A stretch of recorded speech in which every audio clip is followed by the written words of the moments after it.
When Jesus washed, he washed my sins away.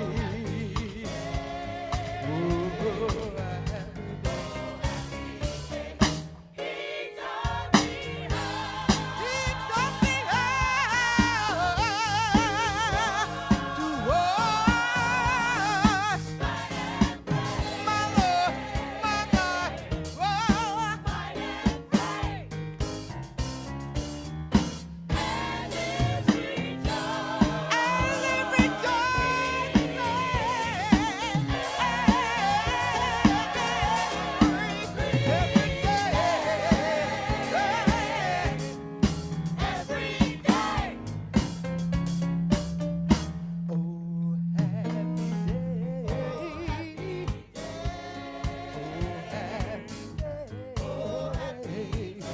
Please welcome Governor Gavin Newsom, first partner Jennifer Siebel Newsom, and California's first family.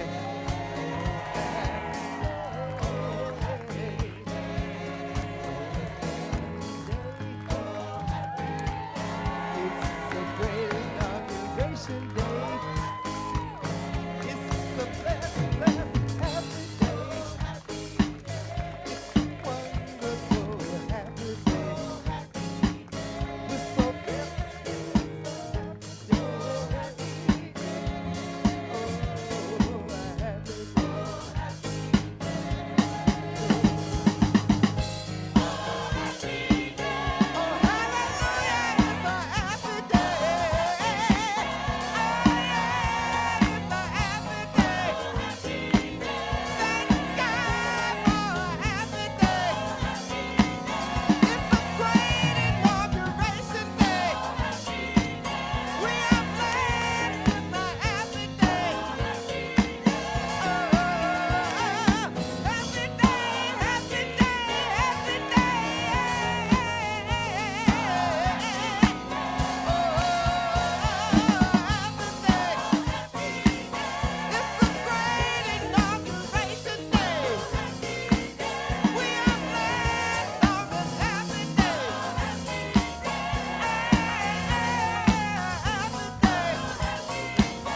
Oh, a happy day.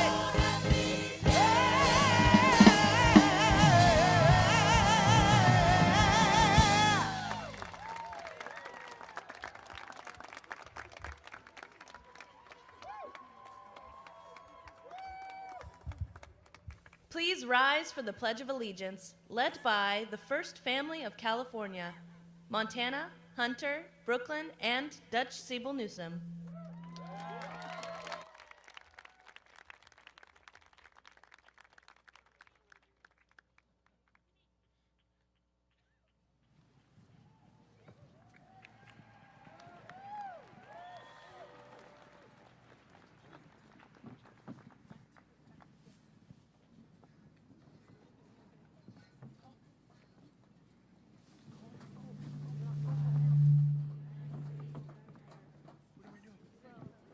For which it stands, one nation.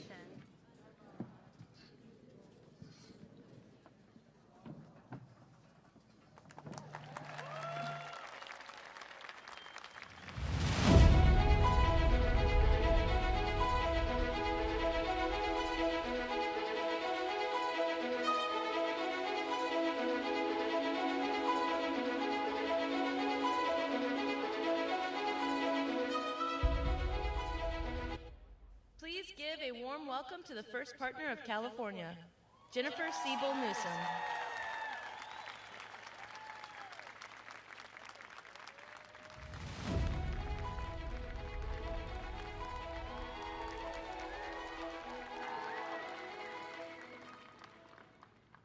Gavin and I are extraordinarily grateful and humbled by the opportunity given by all of you to continue to serve this great state, a state we are so proud to call home. Time and time again, we've seen California's values unite us. As the most populous and culturally diverse state, in the nation, we've seen our shared belief in the power of empathy, care, and inclusivity bring us together as one California family. 4 years ago, I had the privilege to read Let Us Gather in a Flourishing Way, a magical poem by U.S. and California Poet Laureate Emeritus Juan Felipe Herrera.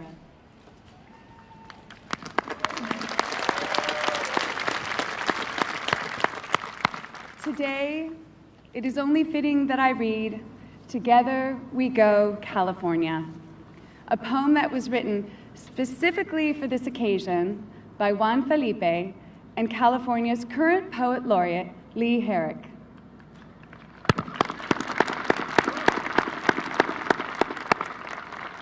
The poem speaks to California's values and highlights the beautiful diversity and togetherness that sets our state ahead and apart. It's a lyrical celebration of the remarkable heart, spirit, and soul of the great people of this state. Juan Felipe and Lee, thank you. I'm so grateful and proud to share Together We Go, California with all of you today.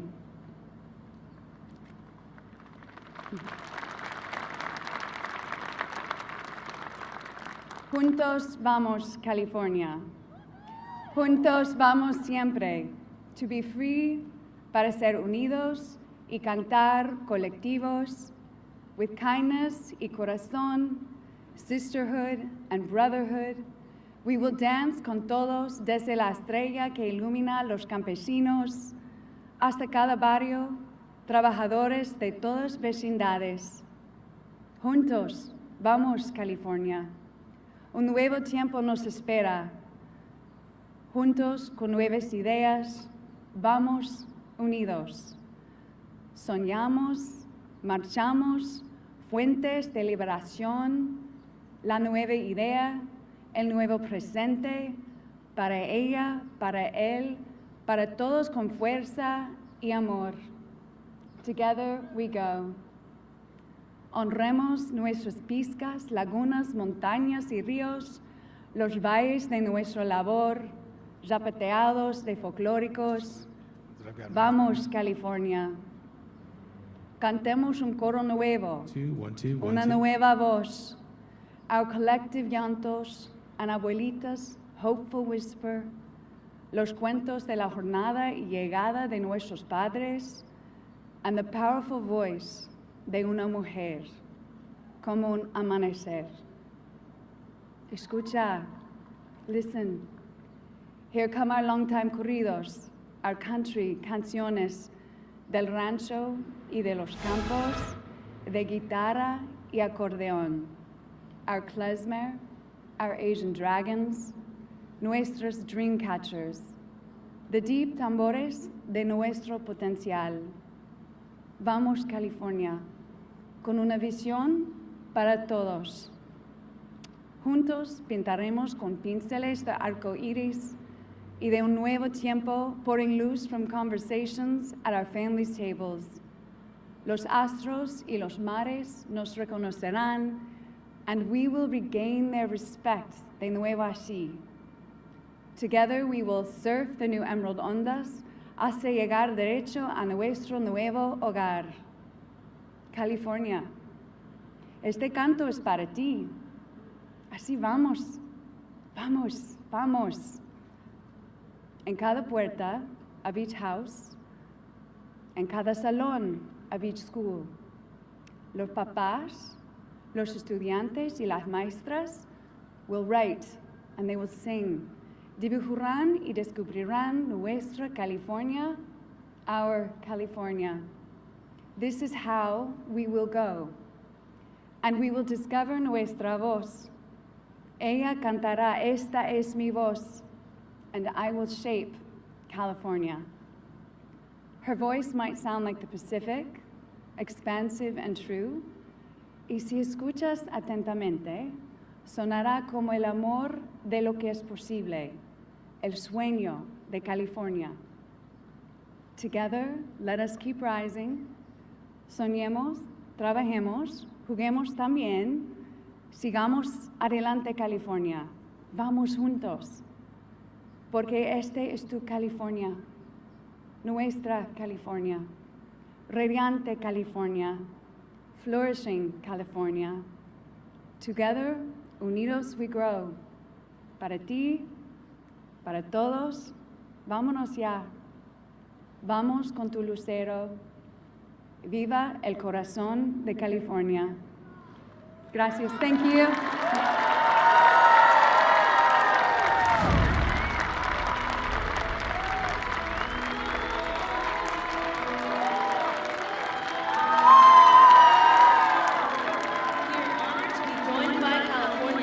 Supreme Court Chief Justice Patricia Guerrero, who will be administering the oath of office.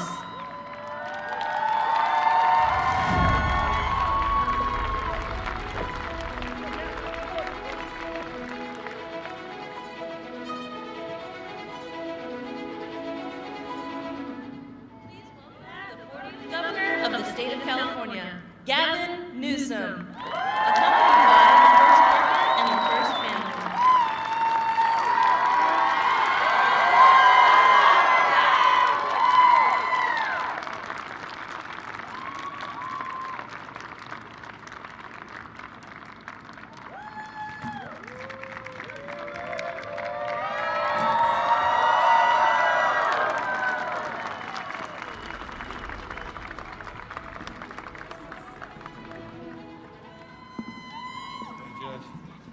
Hi.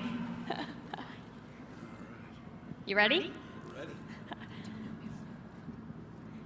Please raise your right hand and repeat after me.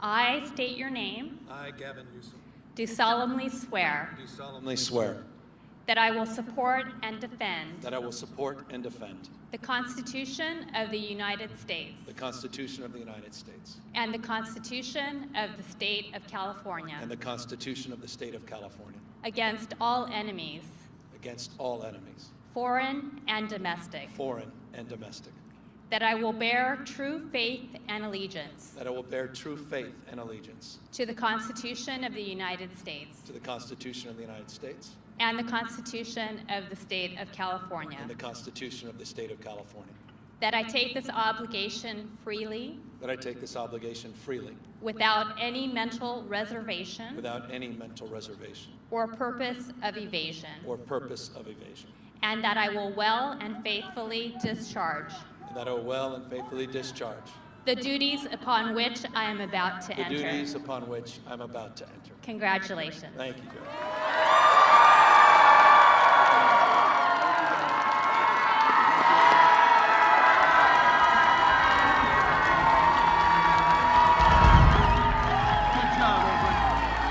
Great job. Yeah, they're gonna move. Thank you, Alan.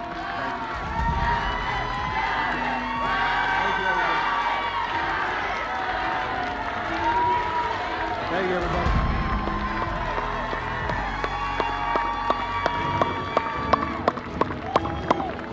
Thank you, everybody. Thank you, everybody.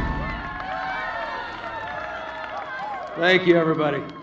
Let me thank all of you for taking the time to be here, and let me just express my gratitude to each and every one of you, but most importantly, to my kids. I leaned over to a few folks. I said the most stressful part of the day was, well, seeing my daughter Montana in those high heels. I'll acknowledge that. but seeing my kids get through that Pledge of Allegiance, I think we spent about 600 hours on that, and it paid dividends. It paid dividends. So did Jen learning Spanish, by the way. That's remarkable. Remarkable. Look, what a glorious and gracious day. I want to thank all of you, particularly those of you that took the time to walk with us, to march with us. Dolores Huerta leaned over and said, look, I've marched with a lot of people, but Martin Luther King never walked as fast as you are right now. I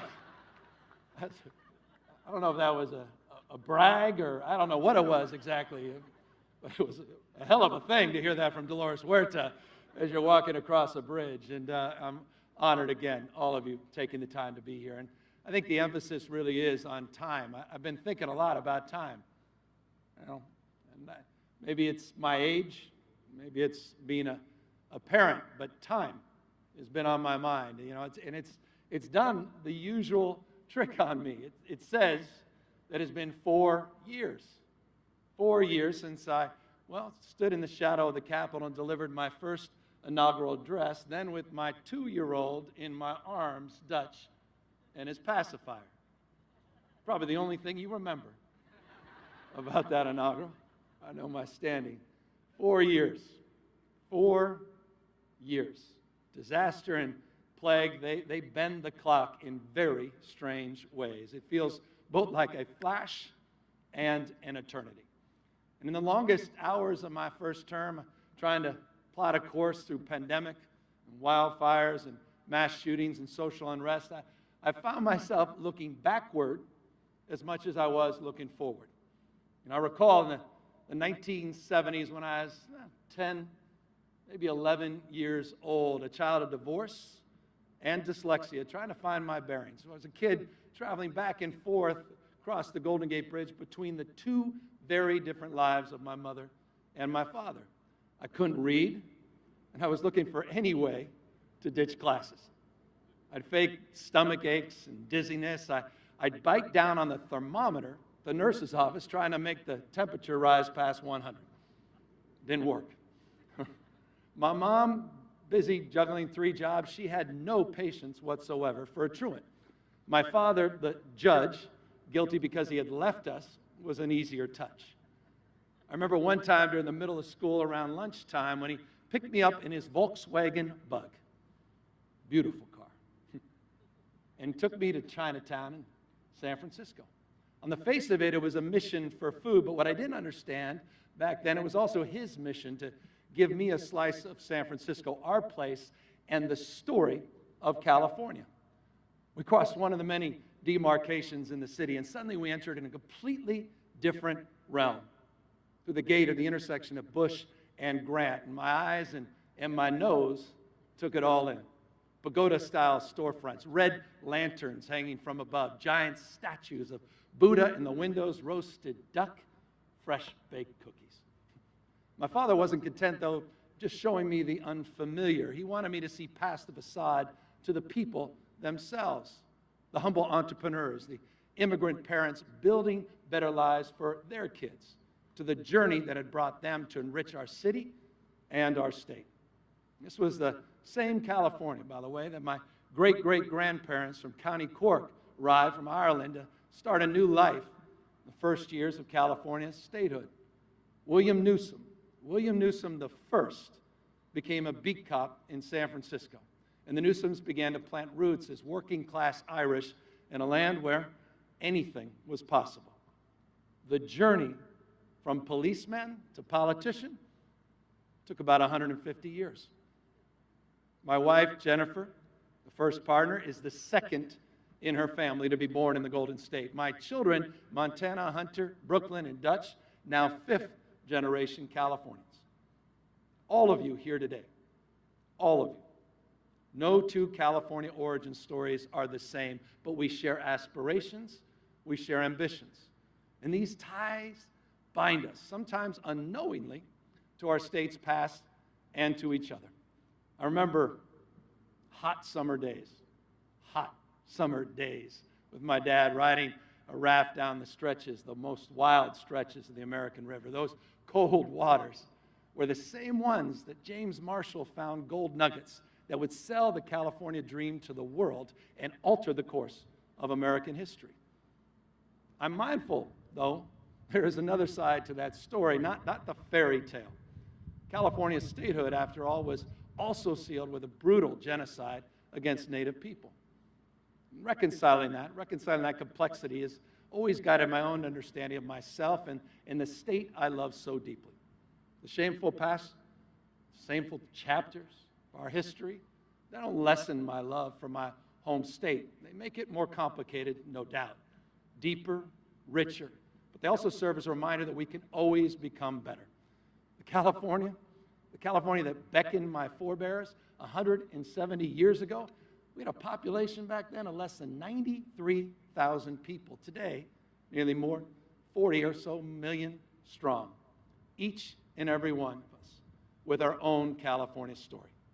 I hear the echoes of my own family story and those that are still coming to California to pursue their dreams, drawn by the myth and magic of this place. I hear the echoes in the stories of the migrants that cross our southern border seeking something better, and people who come from every continent on earth to flee political persecution, or from other states to, well, educate themselves in our world-class universities, to start businesses that support their families or change the world. Whether your family came here for work or safety, California offered freedom to access it, not contingent on you looking a certain way, talking a certain way, thinking a certain way. And that's what makes this place so special. It's in our genes. We're a state of dreamers and doers, no doubt, bound by our live and let live embrace of personal freedom. But like I said, we've made mistakes. Lord knows we've made our share.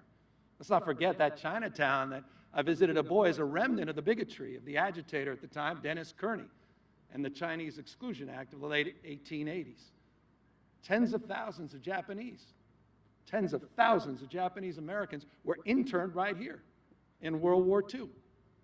The post-World War era, as California's suburb grew, you saw the racist practice of exclusionary zoning took hold, denying Black, Asian, American, and Latino residents the right to live on the good side of town and build wealth.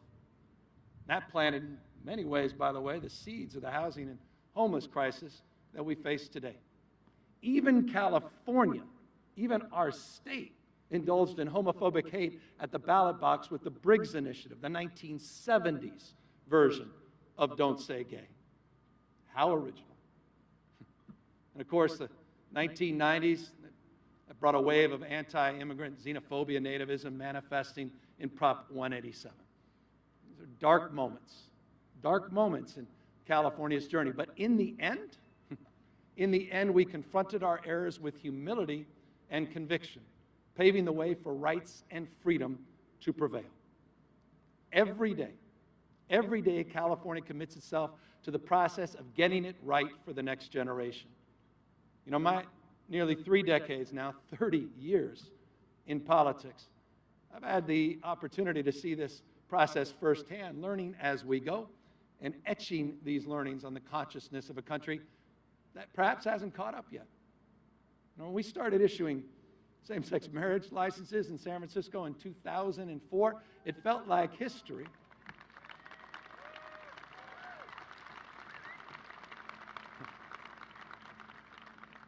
It felt like history was moving at the time at light speed in the right direction, decades and decades of advocacy, culminating with that beautiful, that indelible winter of love.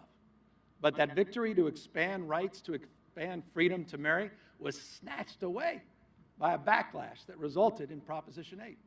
Eventually, after many setbacks and many steps forward, just a few weeks ago, President Biden signed legislation enshrining that freedom to marry.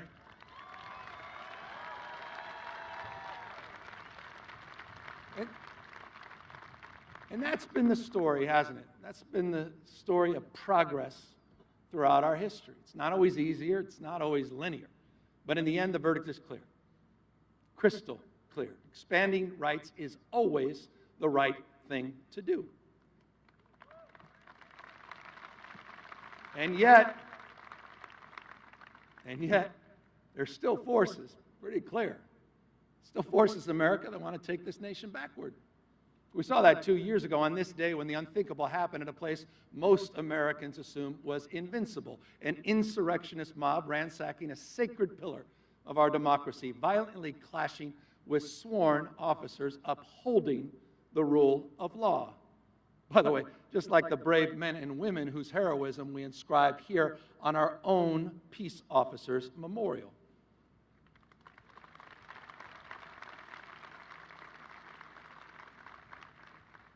And I think it's safe to say, since that terrible day, we've wrestled with fundamentally what those events say about us as a country. The ugliness that overflowed on January 6, 2021, we know this, was in fact decades in the making, fomented by people who have a very different vision of America's future. Very different. Red state politicians and the media empire behind them selling regression as progress, oppression as freedom. And as we all know too well, there's nothing original about their demagoguery. All across the nation, anxiety about social change has awakened long dormant authoritarian impulses, calling into question what America is to become, freer and fairer, or reverting to a darker past. Instead of finding solutions, these politicians, devoid of any new ideas, pursuing power at any cost, are playing on our fears, our prejudices, and our paranoias. The struggle to be who we ought to be as a nation is difficult, yes, and demanding. And that's why we should be clear-eyed, crystal clear about their aims. They're promoting grievance and victimhood in an attempt to erase so much of the progress you and I have witnessed in our lifetimes. They make it harder. They make it harder to vote and easier to buy illegal guns. They silence speech, fire teachers, kidnap migrants, subjugate women, attack the Special Olympics, and even demonize Mickey Mouse. All camouflaged under the hijacking of the word freedom.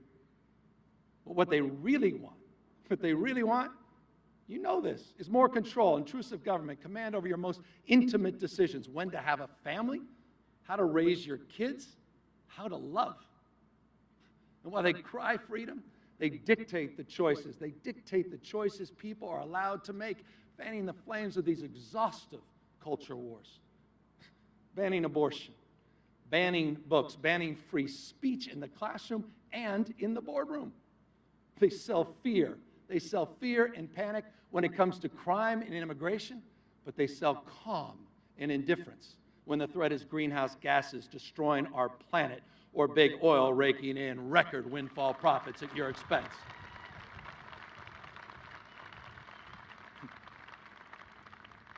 But California, your state, our state, that offers a reason for hope. Someone said this years ago about our state: there's no soil better adapted. I love that.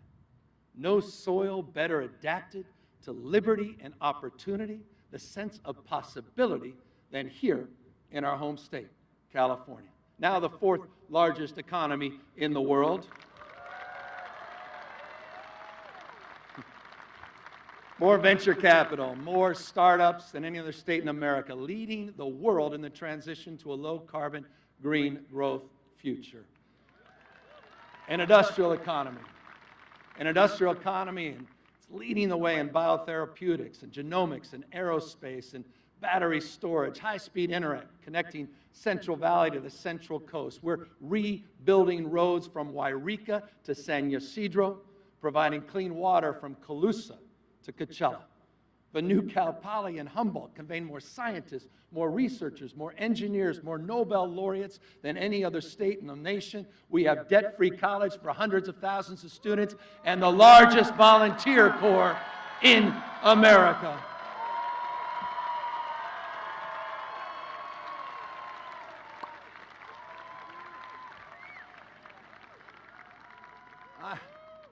I am mindful, though, like the nation, we're two rivers at once, a mix of light and shadows. So as we go forward, we must continue our quest for an honest accounting for where we've fallen short.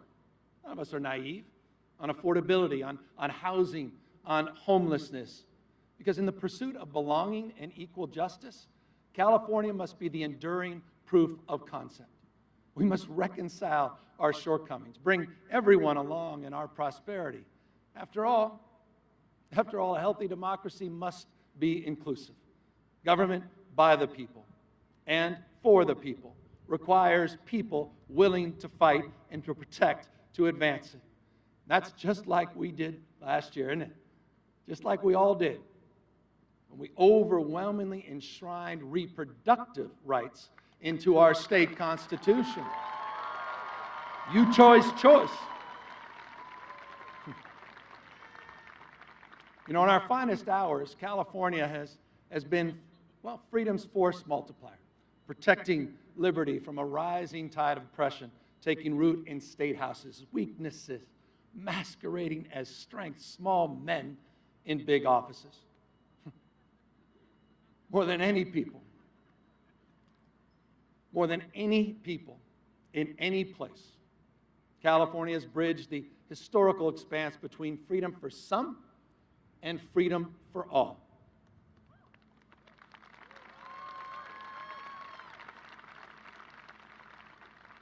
At our best, we open our arms, not clench our fists. We turn our gaze upward, not inward. Freedom is our essence, our brand name, an abiding idea that right here, anyone from anywhere can accomplish anything. We've overcome, haven't we, California? We've overcome the destructive impulses of extremism and racism and nativism and shown the rest of America it's not only achievable, it's undeniable. But going forward, California will continue to lead out loud by advancing a far-reaching freedom agenda, a full-throated answer to the demagogues of division determined to regress and oppress. Freedom, by the way,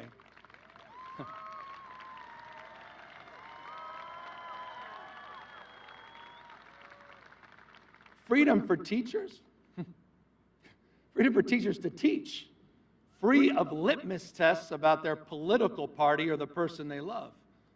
Freedom to access health care for all Californians, regardless of your immigration status. Freedom from Big Pharma's grips, competing head-on by manufacturing our own life-saving drugs. And we shouldn't even have to say this. Freedom to vote without intimidation with results decided by the people, not politicians.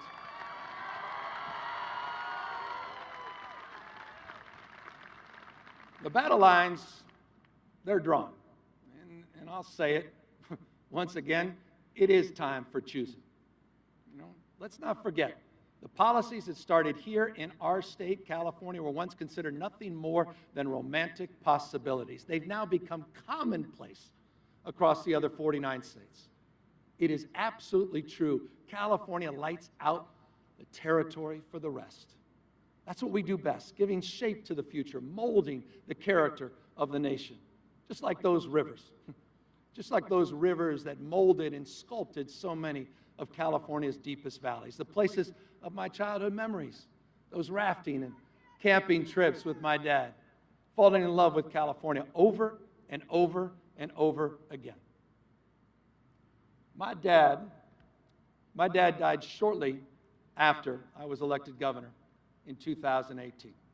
He never got to see his son assume office, nor did my mother, Tessa, who died just before I became mayor of San Francisco. But their dreams, their spirit, their love of California is with me every day, just as they were last year. Last year when I found myself with leaders of California's most populous tribe, the Yurok, was floating down another great American river, the Klamath, in a traditional dugout canoe. We stopped for dinner. Stopped for dinner right on the river bank and prepared salmon smoked on redwood over a traditional fire pit. The bark infused flavor into the fish, imparting a taste familiar to the Yurok people, stretching back to their earliest ancestors. Just a few weeks ago, I returned to the Klamath and met with the Yurok, Karuk, and Klamath tribal leaders, this time, though, to celebrate the removal of 4 dams, America's largest dam removal project in U.S. history.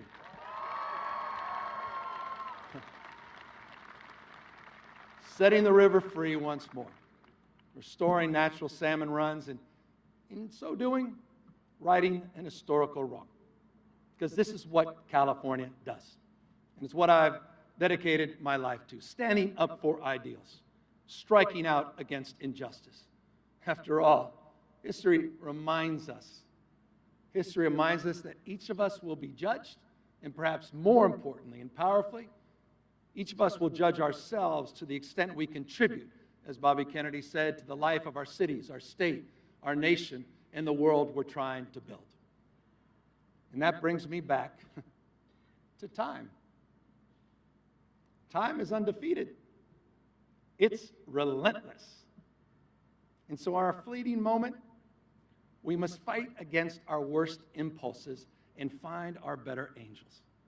Because at the end of the day, our lives are just too short. Our wisdom is too limited to win fleeting victories at other people's expense. We must all triumph together.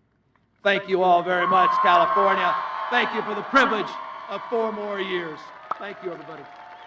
Thank you, everybody.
Come on. I will. A new song. Hallelujah. Sing parade. I will. And I'll praise him all day long. Hallelujah. Sing parade. I will lift the Savior up for all men. Hallelujah. Oh, for there's no other place I'd rather be. Hallelujah. Sing praise. Hallelujah. Hallelujah. Hallelujah. Sing praise. Hallelujah. Hallelujah. Hallelujah. Sing praise. I will sing unto the Lord a new hallelujah. Come on, you can dance too. Put your hands together. I will lift and praise the Lord all day long. Hallelujah. Sing parade. I will lift the Savior up for all men to see. Hallelujah. Sing parade. For there's no other place I'd rather be. Hallelujah. Sing parade. Hallelujah. Hallelujah. Hallelujah. Sing praise. Hallelujah. Hallelujah.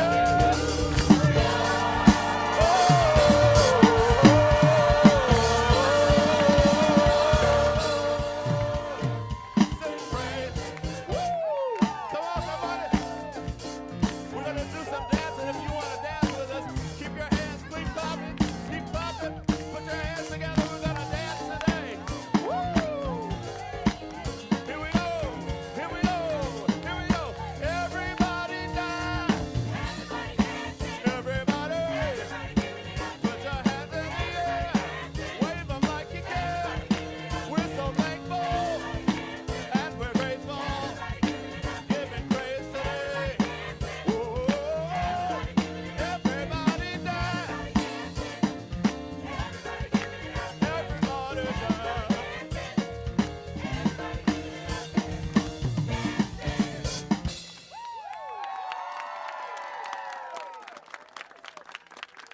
It's time to celebrate. Proceed toward the Tower Bridge. The People's Party is about to begin.